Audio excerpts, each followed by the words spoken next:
So why build an electric 30-seat aircraft that can only fly 125 to 200 miles?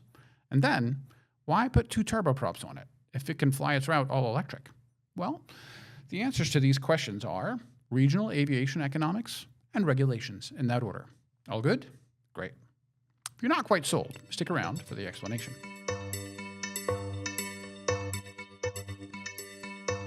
Today, we're talking about the Heart Aerospace ES-30, of course, and we'll try to answer both of these questions. When Heart first announced its ES-19, I was in love. This was an 19-seat, all-electric, modern regional airliner. So I got to talk to Ben Stabler the other day about the ES-30 and ask him why it looks like they took my beautiful ES-19 and replaced two of its electric motors with turboprops. They had a perfectly good Tesla, and they made it a Prius. Well, so here's the thing. Let's start with the regulations part, because it's important to understand what's going on here.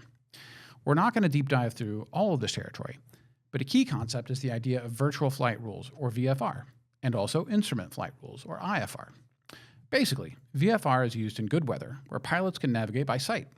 IFR is used when visibility is poor and rely on instruments and air traffic control guidance. Suffice it to say that most working aircraft that are trying to fly with any kind of regularity need to consider IFR rules, unless they never fly at night or in any kind of weather, which is just too limiting.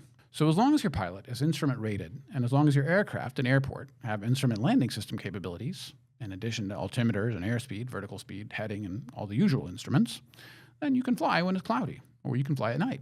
When you're flying IFR, the rules say you need to carry enough energy, either fuel or electricity, to fly your expected route plus an extra 45 minutes, plus the extra distance it might take to land in an alternate airport. Why?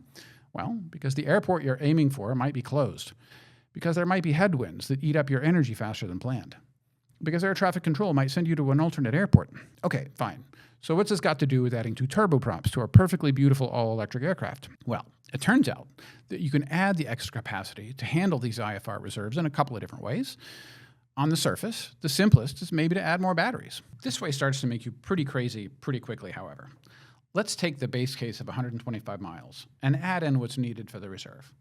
Given that the ES-30 flies at 200 knots, the 45-minute reserve alone is another 150 nautical miles. That's 172 statute miles.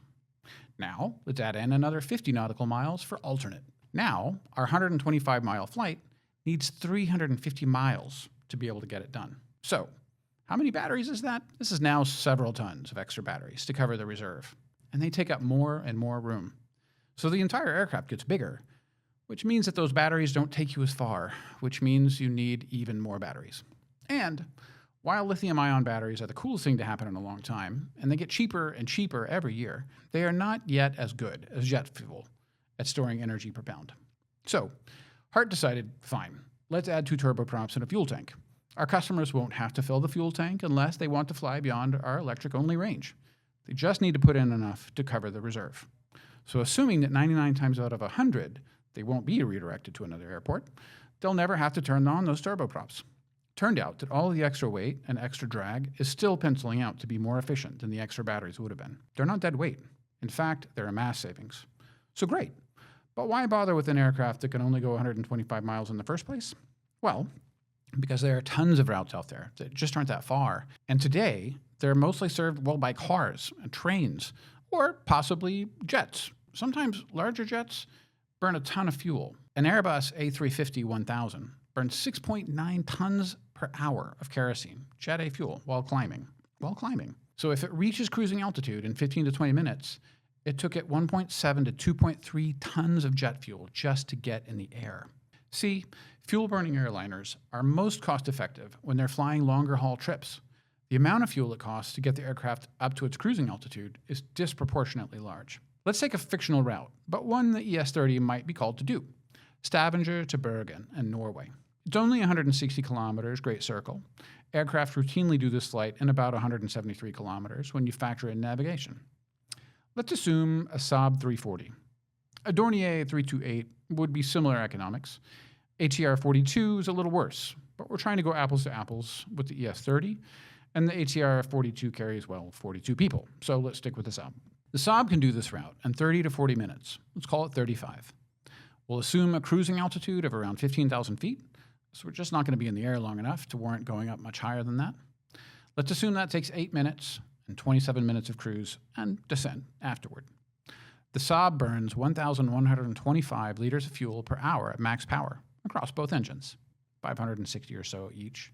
At a cruise power, it's much more economical, only burning less than half of that, 500 liters per hour total. So, for our flight, if we assume 8 minutes of full power and 27 minutes of cruise, the first 8 minutes cost €200, and the remainder of the flight costs €300. Your total fuel cost is about €505, plus you accrued engine time. That means you are that much closer to your next overhaul. This is not great economics for a few reasons. One, if we'd been going further, we could have flown higher and met lower air density, so we might have reduced our fuel burn per hour in that cruise. But for a short flight like this, it doesn't make sense. The 500 liters per hour fuel burn is way more economical than the 1,125 liters per hour fuel burn during takeoff, but we don't have enough cruise time in the flight to make up for that takeoff cost. Ben shared that for a 150-kilometer flight like this one, they're projecting total energy consumption of around 550 kilowatt hours. That sounds like a lot. That's half of a megawatt, right? The airport's going to need a big connection to the grid to recharge that on a 30-minute turn, right? But how much will it cost? About €100. That's 1/5 of what it would have cost to fly the Saab. Plus, assuming we didn't have to turn on those turboprops, we're not accruing engine hours, so no paying for an overhaul.